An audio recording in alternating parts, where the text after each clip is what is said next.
Hey everyone, it's Elliott, and welcome back to the channel. Despite having learned a lot of different jazz standards over my time playing guitar, there's one that I kind of keep coming back to because it's very fun and musical, as well as it kind of highlights what I need to be working on. That standard is, of course, All the Things You Are. It's an interesting tune because I played it when I was kind of a beginner, intermediate, and it was easy to play and hard to play then, and now I'm much better than I was then, and it's still easy, yet sometimes kind of hard to play now. It's an interesting tune that can teach a beginner, intermediate, or advanced player a thing or two. If you like what you see here today, please subscribe. It really helps the channel, and I really appreciate it. Also, if you're interested in lessons, please reach out using the links in the description. One of the reasons I think this tune works so well for beginner to advanced players is some of the progressions are nice and wonderful and easy, and others are pretty difficult. So to start this tune, we have...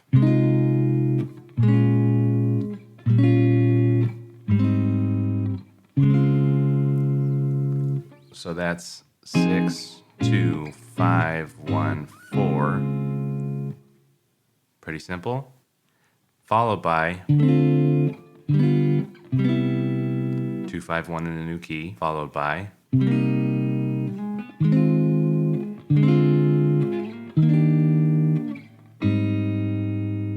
6, 2, 5, 1 in another key. Followed by 2, 5, 1 in another key. Pretty standard chord progressions, just changing keys. So we get used to changing keys while not getting thrown for a loop with some crazy chords. It's of course when we get to the end that the tough part comes out. So we have the, same kind of 6, 2, 5, 1, 4, but then 4 minor, then 3 minor, flat 3 diminished, 2, 5, 1.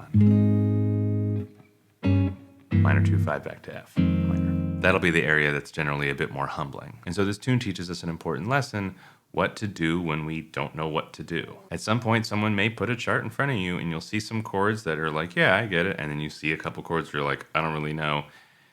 And thanks to this tune, you'll be more prepared. There are 3 methods I think this tune teaches us of what to do in those scenarios.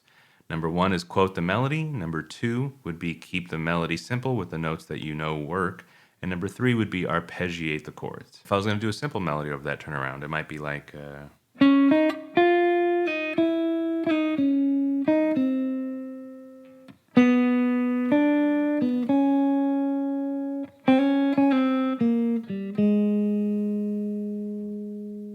right? Not mega complicated, not wildly crazy or interesting, but I made it. If I wanted to do a crazy solo up until that point and maybe just do that melody an octave higher or something.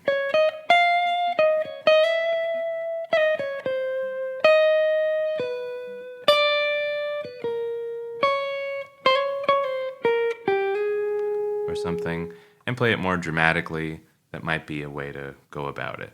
If I wanted to make sure it was a high point, I might just play through it a few times and try to create a high point climactic melody that's that simple. Another way might be arpeggiating, like...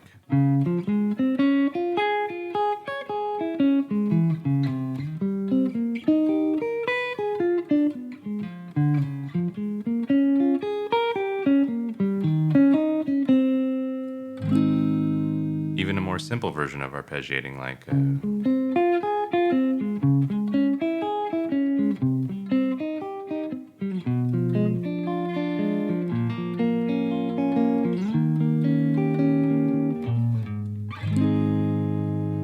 There, I'm, basically just playing drop 2s and arpeggiating them, but it's still kind of getting me through. A way that would be a bit more musical to play those drop 2s and just arpeggiate them would just be to switch the rhythm up and not play the notes in order necessarily.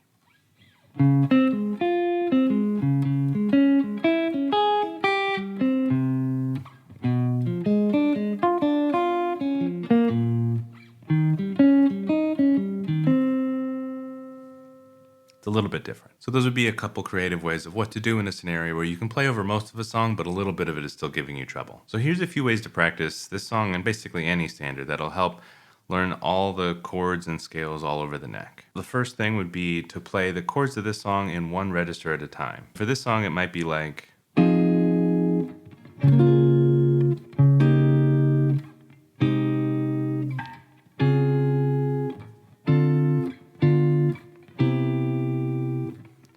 Right, I'm staying in that one area. I'm not really finding as many inversions as I can.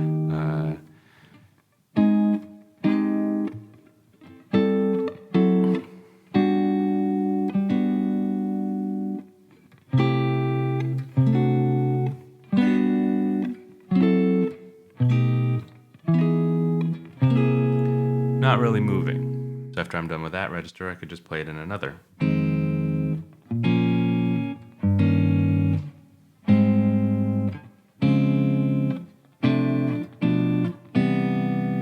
Right? Kind of never really going too far. Sometimes I might need to, right? But I'm trying to stay close to that open position.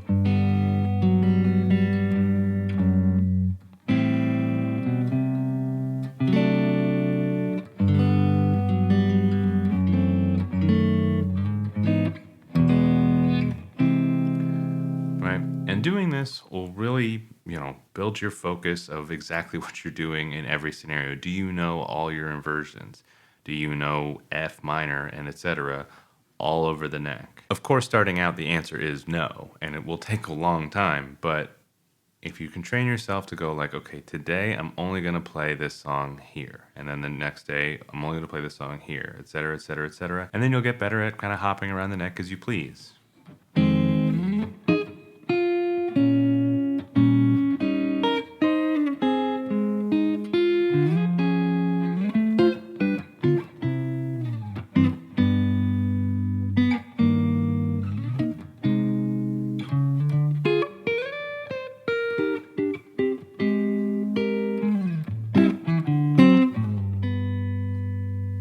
Or something like more like you would do. Another way to get good at chords also would be to just work your way up the neck and then back down the neck and play all the chords of the song slowly though.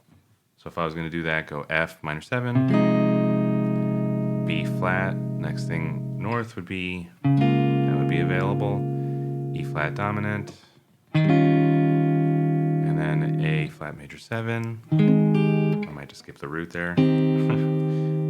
That's implied. Then I might just not do the major 7 again, and then still generally going up, even though I went down a little bit. Right? And then it's getting uncomfortable, so I'm going to go back down.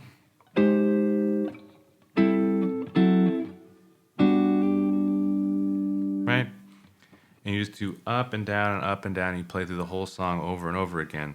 You're going to find a lot of new chords, especially if you do that like low 4 strings, middle 4 strings, top 4 strings, drop 3 voicings, and you do all of those, just 3 notes at 3 strings at a time, all the way up and down.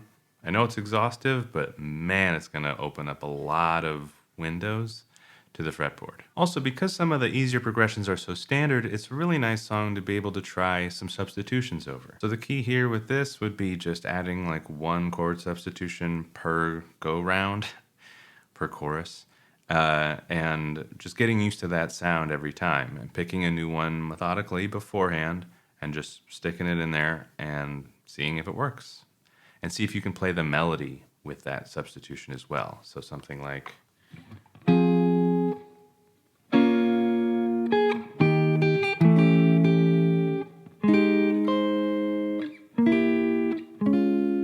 Right?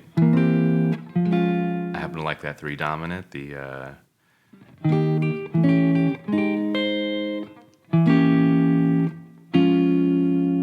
sounds pretty cool to me. So of course the whole song we could do like we did that harder section where we just do triads. And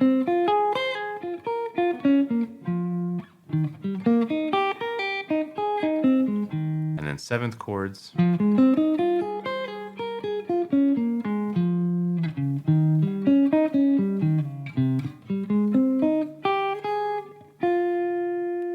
And then the whole scale.